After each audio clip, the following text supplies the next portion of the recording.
रविवार सूर्य देवता की पूजा का वार है। जीवन में सुख समृद्धि, धन संपत्ति और शत्रुओं से सुरक्षा के लिए रविवार का व्रत सर्वश्रेष्ठ है। रविवार का व्रत करने व कथा सुनने से मनुष्य की सभी मनोकामनाएं पूरी होती हैं। मान सम्मान, धन यश तथा उत्तम स्वास्थ्य मिलता है। रविवार व्रत का ऐसे करें पूजन। सूर्य का व्रत 1 वर्ष या 30 रविवारों तक अथवा 12 रविवारों तक करना चाहिए। रविवार को सूर्योदय से पूर्व बिस्तर से उठकर शौच व स्नानादि से निवृत्त होकर स्वच्छ लाल रंग के वस्त्र पहने। तत्पश्चात घर के ही किसी पवित्र स्थान पर भगवान सूर्य की स्वर्ण निर्मित मूर्ति या चित्र स्थापित करें। इसके बाद विधि विधान से गंध पुष्पादि से भगवान सूर्य का पूजन करें। पूजन के बाद व्रत कथा सुनें। व्रत कथा सुनने के बाद आरती करें। तत्पश्चात सूर्य भगवान का स्मरण करते हुए ओम ह्रां हरि ह्रौं स सूर्याय नम इस मंत्र का 12 या 5 अथवा 3 माला जप करें। जप के बाद शुद्ध जल, रक्त चंदन, अक्षत, लाल पुष्प और दूर्वा से सूर्य को अर्घ्य दें। सात्विक भोजन व फलाहार करें। भोजन में गेहूं की रोटी, दलिया, दूध, दही, घी और चीनी खाएं। रविवार के दिन नमक नहीं खाएं। रविवार व्रत की पौराणिक कथा। प्राचीन काल में एक बुढ़िया रहती थी। वह नियमित रूप से रविवार का व्रत करती। रविवार के दिन सूर्योदय से पहले उठकर बुढ़िया स्नानादि से निवृत्त होकर आंगन को गोबर से लीपकर स्वच्छ करती। उसके बाद सूर्य भगवान की पूजा करते हुए रविवार व्रत कथा सुनकर सूर्य भगवान का भोग लगाकर दिन में एक समय भोजन करती। सूर्य भगवान की अनुकंपा से बुढ़िया को किसी प्रकार की चिंता एवं कष्ट नहीं था। धीरे धीरे उसका घर धनधान्य से भर रहा था। उस बुढ़िया को सुखी होते देख उसकी पड़ोसन उससे जलने लगी। बुढ़िया ने कोई गाय नहीं पाल रखी थी, अतः वह अपनी पड़ोसन के आंगन में बंधी गाय का गोबर लाती थी।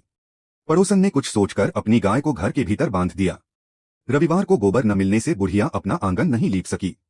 आंगन न लीप पाने के कारण उस बुढ़िया ने सूर्य भगवान को भोग नहीं लगाया और उस दिन स्वयं भी भोजन नहीं किया। सूर्यास्त होने पर बुढ़िया भूखी प्यासी सो गई। प्रातःकाल सूर्योदय से पूर्व उस बुढ़िया की आंख खुली तो वह अपने घर के आंगन में सुंदर गाय और बछड़े को देखकर हैरान हो गई। गाय को आंगन में बांधकर उसने जल्दी से उसे चारा लाकर खिलाया। पड़ोसन ने उस बुढ़िया के आंगन में बंधी सुंदर गाय और बछड़े को देखा तो वह उससे और अधिक जलने लगी।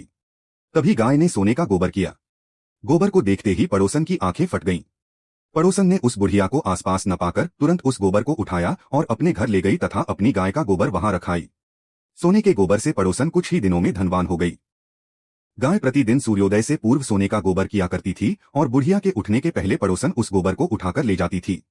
बहुत दिनों तक बुढ़िया को सोने के गोबर के बारे में कुछ पता ही नहीं चला। बुढ़िया पहले की तरह हर रविवार को भगवान सूर्यदेव का व्रत करती रही और कथा सुनती रही। लेकिन सूर्य भगवान को जब पड़ोसन की चालाकी का पता चला तो उन्होंने तेज आंधी चलाई। आंधी का प्रकोप देखकर बुढ़िया ने गाय को घर के भीतर बांध दिया। सुबह उठकर बुढ़िया ने सोने का गोबर देखा, उसे बहुत आश्चर्य हुआ।